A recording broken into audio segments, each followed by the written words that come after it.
Today we're going to talk about pregnancy and prenatal care. Pregnancy is a state of having products of conception implanted normally or abnormally in the uterus or sometimes even outside of the uterus. It is terminated by spontaneous or elective abortion or by delivery. Pregnancy is diagnosed usually by a rise in the beta subunit of human chorionic gonadotropin. This hormone is produced by the placenta and will rise to a peak of 100,000 by 10 weeks of conception. And it then decreases throughout the second trimester and will level off between 20 and 30,000 in the third trimester.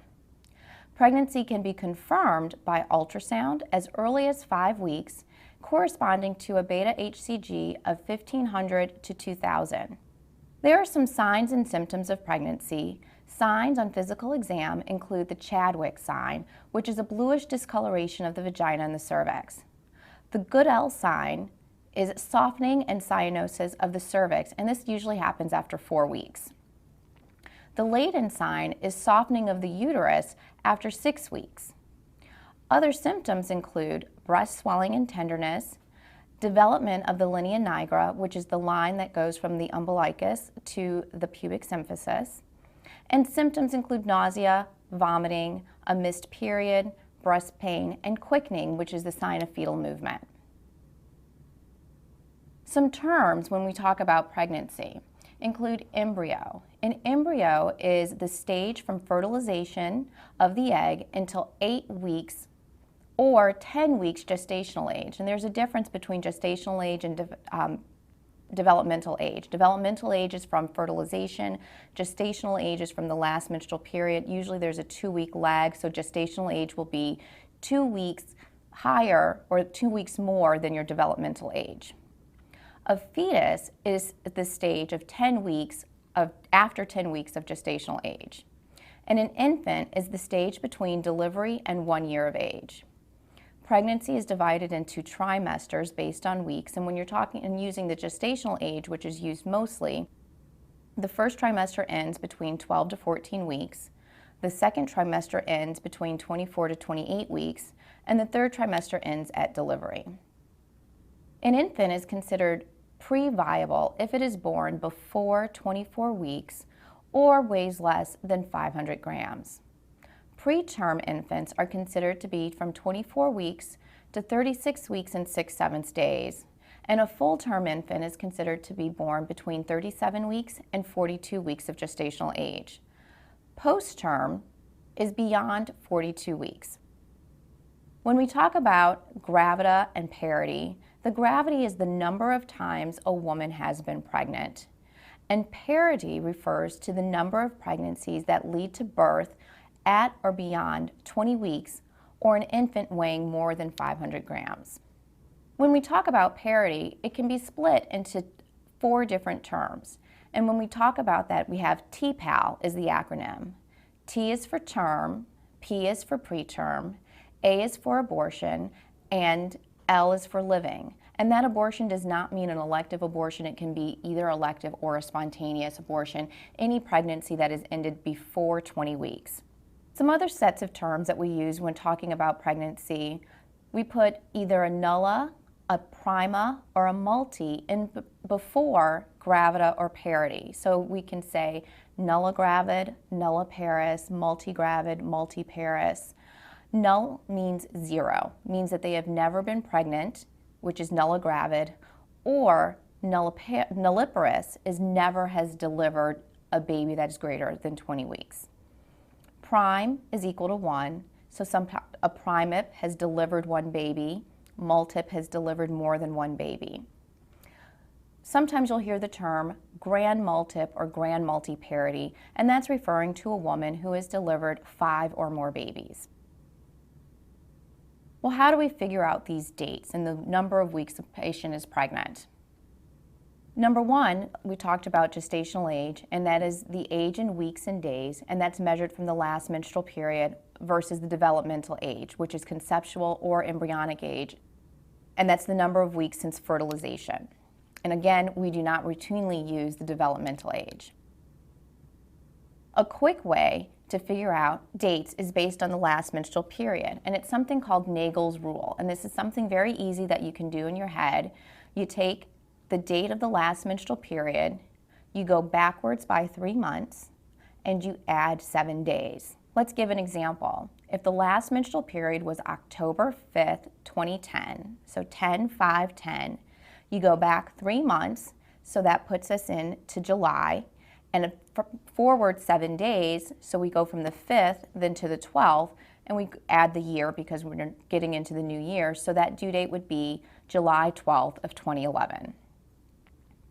If an LMP is unsure or if cycles are irregular, an ultrasound can be used for dating. Ultrasound should not differ from the last menstrual period dating by more than 1 week in the first trimester, 2 weeks in the second trimester, or 3 weeks in the third trimester.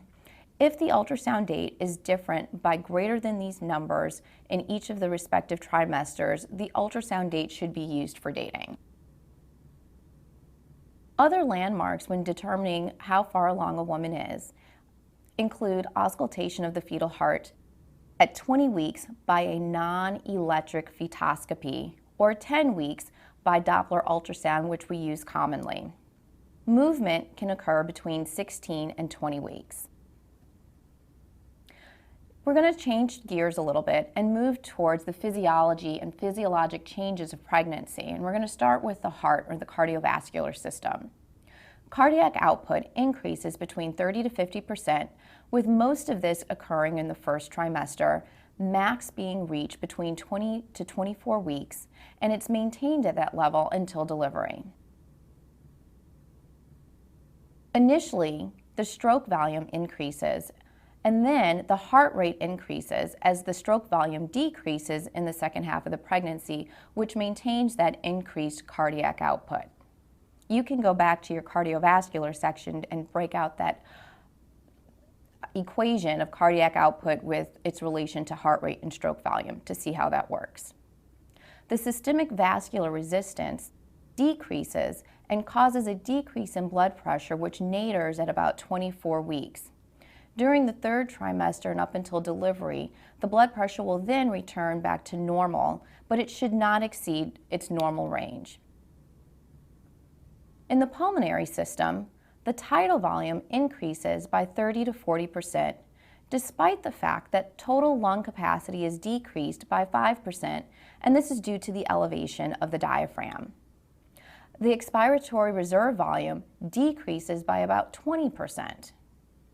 The respiratory rate remains relatively stable, and there's an increase in minute ventilation by about 30 to 40%. This leads an increase to your alveolar and arterial PO2 levels, and this decreases your PCO2 levels. These are things that you have to remember, even if you don't go into obstetrics, of how these changes occur and what they will look like on an arterial blood gas in a pregnant woman. To note, dyspnea of pregnancy occurs in about 60 to 70% of patients, and a lot of it has to do with that increase in tidal volume but decrease in that total lung capacity.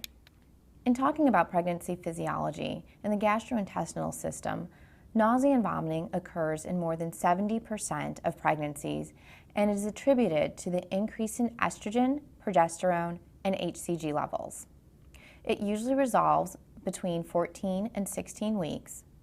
Hyperemesis is a severe form of nausea and vomiting of pregnancy in which women lose about 5% of their pre-pregnancy weight and also have a level of ketosis.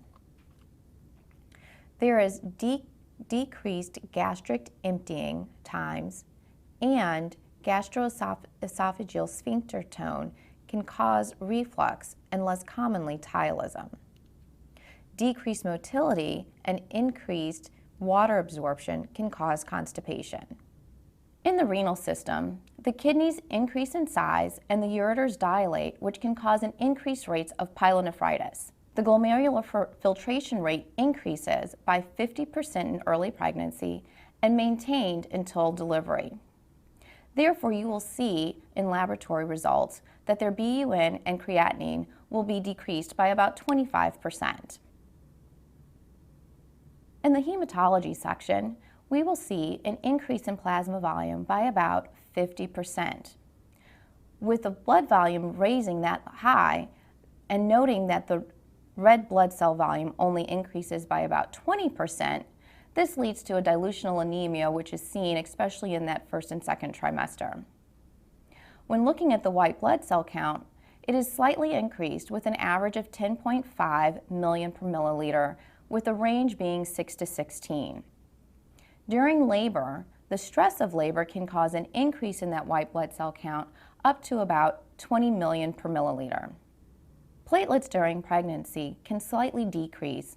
However, large drops in platelets or platelets less than 100 should be investigated. Pregnancy is also considered a hypercoagulable state. There are elevations in fibrinogen and in factors 7, 8, 9, and 10. However, clotting and bleeding times are usually normal. Realize that Virchow's triad, which in addition to the increase in the clotting factors, you also have increase in venous stasis during pregnancy, and vessel endothelial damage can occur, which also increases the risk for blood clots. In the endocrine system, big system that is affected during pregnancy.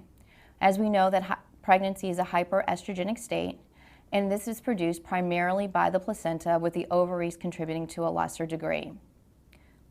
With HCG, the alpha unit of the HCG hormone is the same that is found in LH, FSH, and TSH. It is that beta subunit that makes it different and what we test for. Your HCG levels will double approximately every 48 hours with a peak at 10 to 12 weeks. As we stated earlier, that peak is usually around 100,000. The placenta produces HCG, which helps maintain the corpus luteum, which is producing progesterone early in the pregnancy. The placenta takes over the progesterone production somewhere between 9 and 11 weeks, and the corpus luteum degrades into the corpus albicans. Progesterone levels increase over the course of the pregnancy, and this increase in progesterone causes relaxation of smooth muscle, which has effects on the GI system, the cardiovascular system, as well as the genitourinary system. Human placental lactogen is also known as the human chorionic somatomammotropin, is produced by the placenta and is important for ensuring a constant nutrient supply to the fetus. This human placental lactogen also causes lipolysis, which increases your circulating free fatty acids. And so it is not a good idea to check a patient's cholesterol level or lipid profile during pregnancy. That human placental lactogen can also act like insulin antagonist and has a diabetogenic effect and leads to increased levels of insulin and protein synthesis. Prolactin levels during the pregnancy are markedly increased, and they decrease after delivery. However, they do increase in response to suckling. The thyroid also changes throughout the pregnancy. Estrogen stimulates thyroid-binding globulin, leading to an elevation of T3 and T4, but free levels remain the same. HCG is a weak stimulating effect on thyroid, which leads to a slight increase in the T3 and T4 levels, which leads to a slight decrease in your TSH level. Overall, pregnancy is considered a euthyroid state. For musculoskeletal, there's a change in the center of gravity. This change occurs as the pregnancy furthers and you get a lordosis in the lower back. The shift in posture can cause lower back strain. Skin changes include spider angiomata, palmar erythema, which are secondary to the increased estrogen, and hyperpigmentation of the nipples, umbilicus, linea nigra, perineum, and the face, which is also known as melasma or the mask of pregnancy, occur secondary to the increased levels of melanocyte-stimulating hormone and steroid hormones. Let's talk about nutrition during pregnancy and the increased nutritional needs. Requirements are increased during breastfeeding and during the pregnancy. Normally for a woman, an average-sized woman, The daily kilocalories should be between 2,000 and 2,500 per day. During pregnancy, you want to add an extra 300 kilocalories per day, and during breastfeeding, an extra 500 kilocalories per day. Now, depending on what the metabolic needs are of a woman, those are plus or minus. For test-taking purposes, those are the numbers you should know. Weight gain depends on what the pre-pregnancy weight is. For a woman of normal weight prior to pregnancy, she should gain somewhere between 20 and 30 pounds. If a woman is overweight starting her pregnancy, she should gain somewhere between 15 and 20 pounds. And if they are underweight going into the pregnancy, they should gain between 28 and 40 pounds. There are increased nutritional requirements for other nutrients, including protein. Normally, intake should be about 60 grams per day, and that should be increased during pregnancy to about 70 to 75 grams per day. It is recommended that all women of childbearing age take at least 400 micrograms or 0.4 milligrams of folic acid a day, and during pregnancy up to 800 micrograms or 0.8 milligrams per day. However, it is important to remember that for any patient who has a history of a neural tube defect or any other folate deficiency may need more during the pregnancy. Calcium needs are about 1.5 grams per day, and other vitamins and minerals are also needed.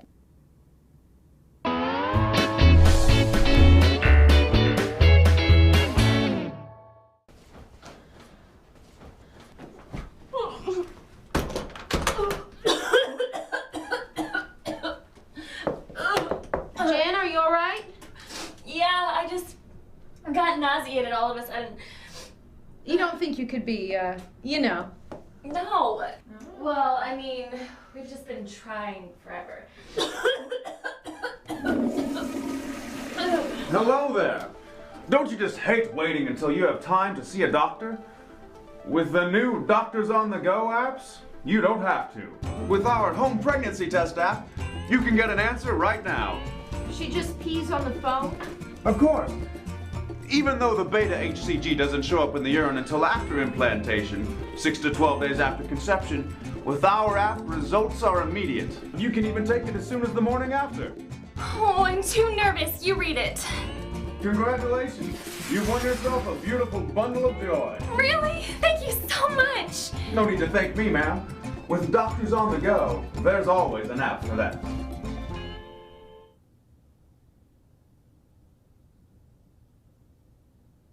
Hi, I'm Dr. Chris Lewis, one of the chief educators here at Doctors in Training. It's time for your quick review. Let's get started. A 32-year-old pregnant woman has had a previous child with a neural tube defect. How much folic acid is recommended during this pregnancy? We learned during the lecture that in a normal pregnancy, we recommend 800 micrograms of folic acid, or maybe even up to 1,000 micrograms. Well, this changes dramatically when we have a patient who has had a previous pregnancy with a neural tube defect. These patients need 4,000 micrograms of folic acid, or 4 milligrams. Next question. In the early stages of a normal pregnancy, how does the beta HCG level change? Well, this is a question you'll probably come upon several times throughout all of our lecture series, but it ought to double every 48 hours. Now, that's a little rough. Sometimes it's 3/4 more, but you're going to see close to a doubling every 48 hours. Next question. A 26-year-old female presents with amenorrhea. Her last period was about 5 to 8 weeks ago. She has a beta HCG level of 2,200. Her ultrasound shows no intrauterine pregnancy. Why is this potentially concerning? Well, this is concerning because an intrauterine pregnancy should be visible on ultrasound with a beta HCG level between 1,500 and 2,000. So this patient is already at 2,200. So we ought to see something here. Now, this patient may have an ectopic pregnancy, and further evaluation is needed. Now, if the patient is stable, then you can potentially check serial beta HCGs. You remember how we just talked about in the previous question, every 48 hours it ought to double. Well, in an ectopic pregnancy, it doesn't necessarily do that. You're not going to get that nice doubling effect, so that could be further evidence that this isn't a normal pregnancy. Sometimes also, you'll catch people in a very early miscarriage and their beta HCG will still be high. So if you check that beta HCG and it's going down, then there's a pretty good chance that's a miscarriage as well. So be aware of that. We didn't mention anything about abdominal pain or vaginal bleeding, some of the signs of an ectopic pregnancy, and we'll go into more detail in further lectures on this topic as well. Next question. A 28-year-old pregnant female at 12 weeks gestational age presents with severe vomiting. She has lost significant weight in the last 2 weeks. What is her probable diagnosis? Well, this is our hyperemesis gravidarum. So if you're having just continual nausea and vomiting, you can't keep anything down, you're starting to lose weight. But the other things, to get this diagnosis, you have to have a greater than 5% weight loss from pre-pregnancy weight, and you need to have ketosis. So you have to have significant weight loss, 5% is what you need to remember, and then ketosis in order to get that diagnosis. Next question. How does pregnancy affect the lab values of BUN and creatinine? So this is important to know. Pregnancy changes so many different physiologic mechanisms in the body. This is just another one in the kidney. Be aware that the BUN and the creatinine will decrease by about 25%. Now this is important because what else happens in pregnancy that can be concerning? Well, patients get dehydrated very easily. We just talked about hyperemesis. So be aware that when you're seeing either lower or higher BUNs and creatinine, that the overall baseline is going to be about 25% lower than their baseline when they're not pregnant. But be aware, especially when you're entering into disease states like hyperemesis, that BUN and creatinine can fool you a little bit. All right, well, that's going to conclude our quick review. Let's get back to the lecture. We're going to talk about prenatal care. And in that initial visit, when a woman comes for the diagnosis or that initial prenatal visit, it should usually be done between 6 to 10 weeks of gestation. A history should be done with a focus on pregnancy history and menstrual history. A physical exam includes your pap smear, a test for gonorrhea and chlamydia, and determining the size of the uterus and pelvic architecture. Tests that should be done at that initial visit include a CBC, a blood type and antibody screen, an RPR test for syphilis, a rubella antibody screen, HIV test, hepatitis B surface antigen, a urine analysis, and urine culture. Some optional tests include varicella titers for patients with an unknown history of vaccination or have not had varicella disease or the chickenpox. A PPD should be placed for those at risk. And if there's any question as far as the pregnancy or viability of the pregnancy, an HCG and progesterone should be done at that time too. During the routine visits, a blood pressure, weight, urine dipstick, measurement of the uterus, and listening for fetal heart tone should be done at every visit. Remember, the blood pressure initially is going to decrease and then return to normal during that third trimester. Elevations of blood pressure above normal can be signs of preeclampsia. A fundal height is the assessment of the fetal growth, and if it's more than 3 centimeters off, an ultrasound is done to assess the fetal growth. The urine dipstick includes leukocyte esterase, protein, blood, and glucose, and again should be done at every visit. During these visits, the patient should be asked about vaginal bleeding, which can be a sign of possible miscarriage or ectopic pregnancy during the first trimester, and during the second and third trimester can be a sign of placenta previa or placental abruption. They should also be asked about vaginal discharge or leaking of fluid. Vaginal discharge can be a sign of cervical change, or leaking of fluid can be a sign of ruptured membranes. They should also be asked about urinary symptoms, contractions, and fetal movements. In the first trimester, during these routine visits, it's important to familiarize the patient with pregnancy and give her an idea of what it is to expect as far as her body changes, lab tests, and follow-up. You can also offer first trimester screening for genetics testing. Typically, first trimester screening is done between 11 and 13 weeks gestational age. This includes an ultrasound looking at the nuchal translucency, which is the skin fold of the neck, and blood test looking for PAP-A and HCG levels. The results of these 3 tests are correlated to find out whether or not the baby is at increased risk for chromosomal abnormality. Also, during these first trimester visits, you want to assess for nausea and vomiting of pregnancy and whether or not hyperemesis is present. Note on exam during this first trimester, at 12 weeks, the uterus should be at the level of the pubic symphysis. Your routine exams in the second trimester. And again, that second trimester is going from about 12 to 14 weeks up until 24 to 28 weeks. During this time, you can offer a quad screen, which is another genetic test if they did not make it for the first trimester testing.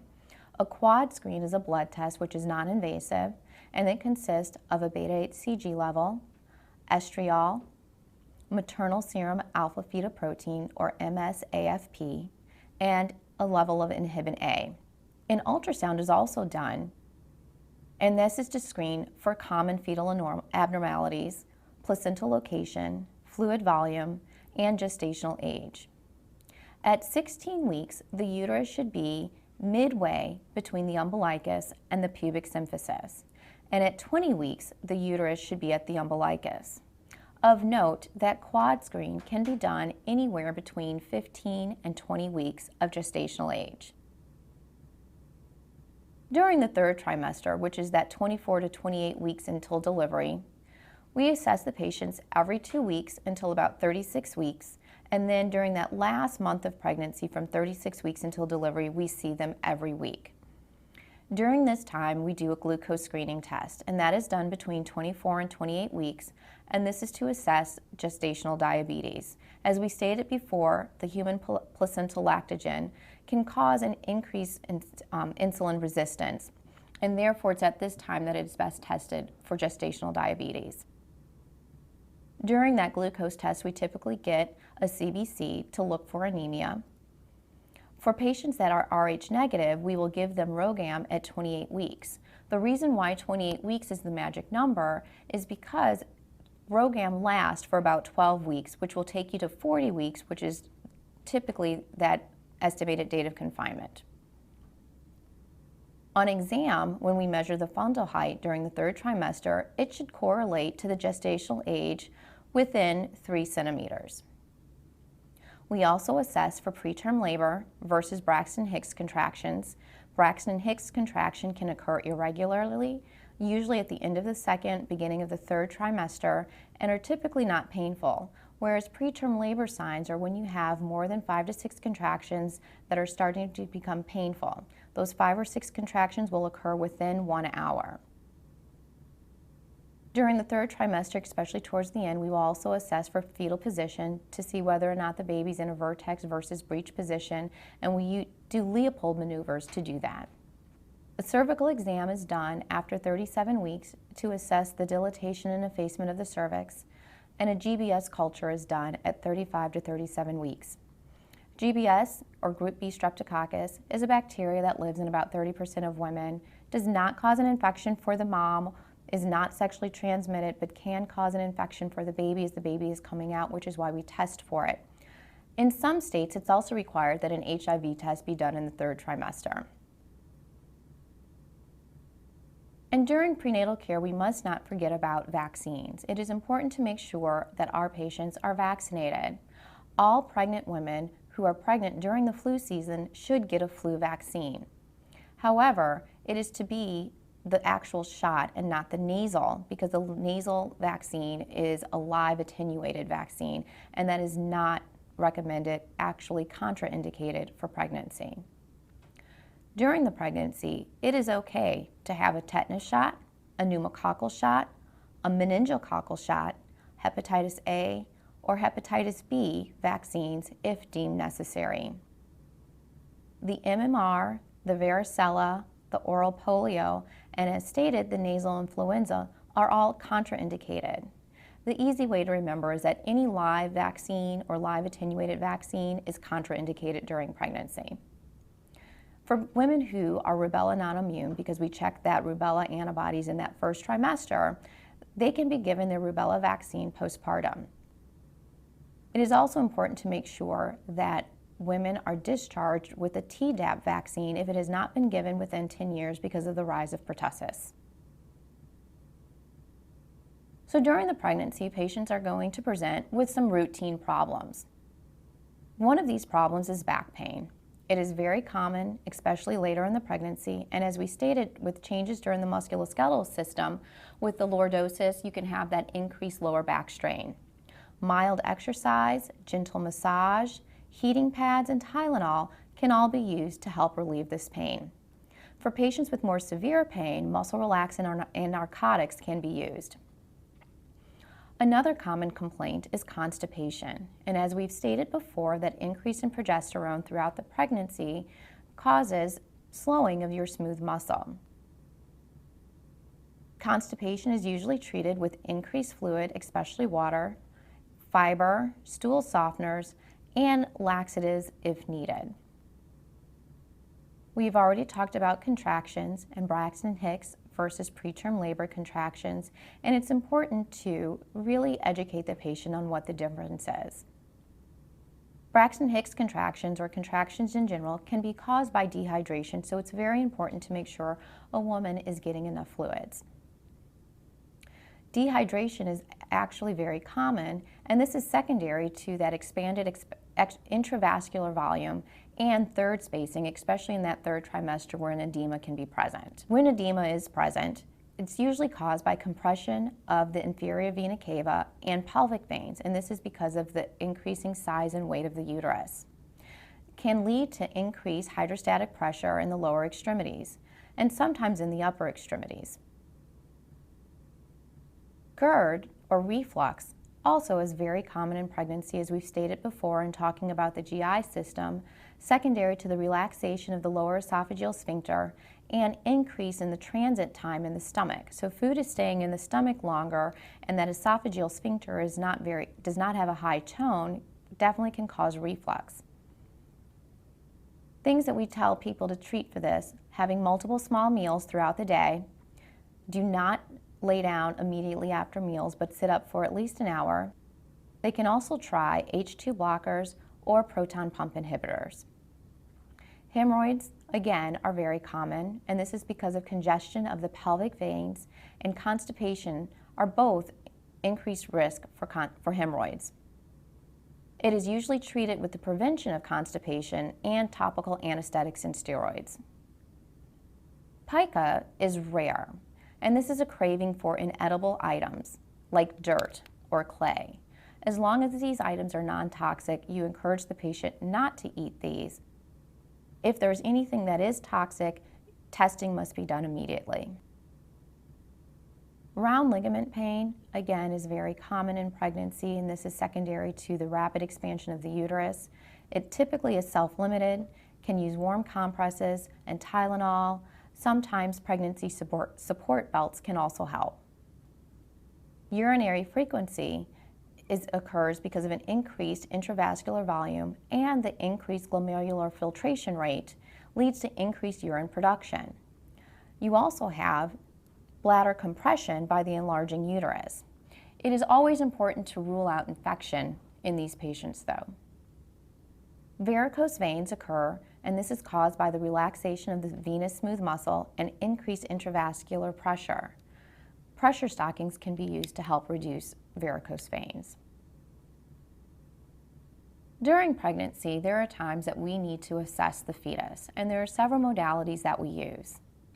Ultrasound can be used to date the pregnancy, to detect fetal malformations, locate the placenta, and evaluate the fluid volume. It can be used also to monitor high-risk pregnancies in the third trimester by obtaining certain tests like a BPP, or biophysical profile, to assess fetal growth and fetal Doppler studies. A BPP, or biophysical profile, looks at 5 different markers, including the fluid volume, which has to be a pocket of fluid that is greater than 2 centimeters, fetal tone, which is one movement of an extension flexion movement, fetal activity with at least 3 generalized movements of the fetus within a 30-minute period of time, and fetal breathing movements, which is 30 seconds of fetal breathing within a 30-minute period of time. And lastly, an NST, which is a non-stress test. Each of these are scored either 0 which is not present, or a 2, which is present, with a maximum score of 10. A score of somewhere between 8 and 10 is reassuring. The NST is an evaluation of the fetal heart rate pattern. It is termed reactive if there are 2 accelerations, which are 15 beats above baseline lasting for 15 seconds in a 20-minute period. A contraction stress test or oxytocin challenge test is when you have contractions or induced contractions and you want more than 3 of them within a 10-minute period of time, and you assess the fetal heart rate in response to those contractions. Late decelerations with half of the contractions is deemed a positive test. There is also fetal blood sampling, or PUBS, periumbilical blood sampling. A needle is placed in the uterus and obtain fetal blood samples from the umbilical cord. Typically, this is used for Rh isoimmunization and other causes of fetal anemia and high drops. The PUBS, or the fetal blood sampling, can also be used for transfusion of the fetus, karyotype analysis, and assessment of the fetal platelet count. Lastly, we can also assess fetal lung maturity. If there is a reason why a patient needs to be delivered early, we can assess whether or not the fetal lungs are mature. This is typically done by a sample of the amniotic fluid. The most common test is the LS ratio, or lecithin-sphingomyelin ratio. Lecithin increases as the lungs mature, and the sphingomyelin decreases beyond 32 weeks. A ratio greater than 2 signifies the lungs are mature. Other tests for fetal lung maturity include phosphatidylglycerol, or PG, saturated phosphatidylcholine, the presence of lamellar body count, and surfactant to albumin ratios. It's time for the end of session quiz. I want you to pause the video, answer all the questions in the end of session quiz, and then restart the video, and then we'll go over the answers together.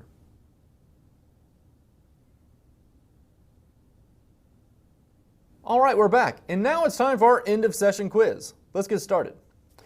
What medications are often used to treat GERD associated with pregnancy? So, gastroesophageal reflux disease, heartburn, very, very common. Your pregnant patients will have this, I promise you.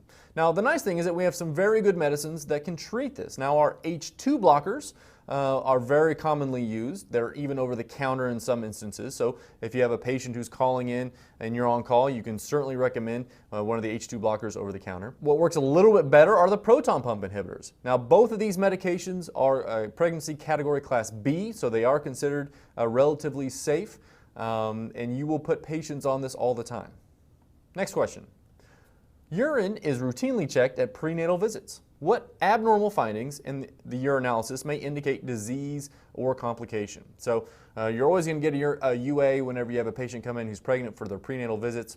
What are you looking for? So why order a test if you don't know what you're looking for? So this is what you're looking for. First, protein. So if you have protein, this might indicate preeclampsia.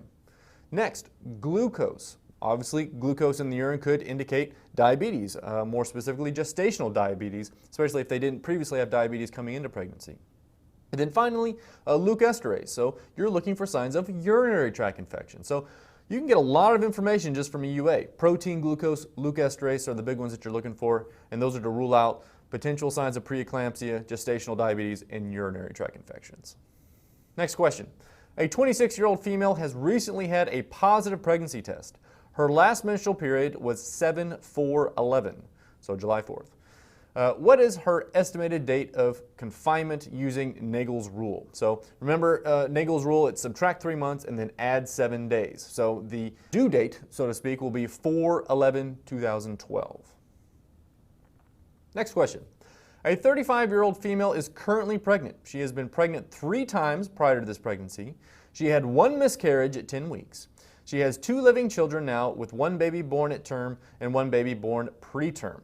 Characterize the patient using the TPAL designation. So this can be a little bit tricky. You probably will get questions on this, so you need to go over some practice questions like this. So the answer is G4 P1112. So let's go over this. So she's been pregnant 4 times, including her current pregnancy. So don't forget if you get a question that they're already pregnant, you have to add that one in there. She's had 1 term delivery. She's had 1 preterm delivery. She's had 1 spontaneous abortion and now has 2 living children. So that's why you get the G4 and then P1112. Next question. A 33-year-old female has given birth to 1 set of preterm twins, 1 term infant, and had 1 miscarriage. Characterize this patient using TPAL designation. So we gave you another one of these because this one is dramatically different. So when you have twins, and they'll always give you a twins question because the twins one is a little bit tricky. Remember that twins don't count as 2. They count as 1, both for the G's and the P's. So it's considered 1 pregnancy and 1 delivery. So you'll be tempted to put twins as 2 and 2, but it's not. So in this case, the answer is G3, P1113. So 3 pregnancies, because the twins count just as 1, 1 term infant, 1 set of preterm twins, so again, that's not 2, it's counted as 1, and then 1 spontaneous abortion and 3 living children. Next question. Fundal height measurement corresponds with gestational age. If the fundal height does not match the gestational age, when is it appropriate to order an ultrasound? So you're checking your fundal heights sequentially throughout your prenatal care. Hopefully it's going along with your dates. But when it doesn't match up, how far can it be off before you need to start ordering ultrasounds to either confirm dates or see that something isn't going wrong? Well, generally when the fundal height is 3 centimeters off from the gestational age, so it's either 3 centimeters too big, 3 centimeters too small, those are going to be good signs that you need to check things. Now, most of the time it's 3 centimeters too big, because most of the time if you're not growing or if you're going down in fundal height, that's not a good sign. So you're going to have a little bit shorter tolerance for a fundal height not enlarging or getting smaller. Next question. When is the glucose loading test performed during pregnancy in a normal risk patient? So this is someone who doesn't have a previous history of either gestational diabetes or overt diabetes mellitus. When are you going to check it? You're going to check it between 27 and 29 weeks. Next question. If a patient has an abnormal glucose loading test, what is the next step? So we've checked it at 27, 29 weeks. They didn't have a previous problem with the sugar, but now it's abnormal. What do you do? Well, you're going to do a glucose tolerance test. So a patient is given an oral dose of 100 grams of glucose. It's usually in some either kind of cola or orange soda looking thing. It's kind of gross. Then the serum glucose is checked fasting, so before you give them the glucose. So you check it fasting, you give them the 100 grams of glucose, and then you check their serum glucose at 1 hour, 2 hour, and 3 hours. So you're checking those sugars. And you get a diagnosis of diabetes or an abnormal glucose tolerance test if the patient has an abnormal value in 2 or more of those values. So you have 4 lab values there. If 2 of those are off, then you can make the diagnosis. Next question.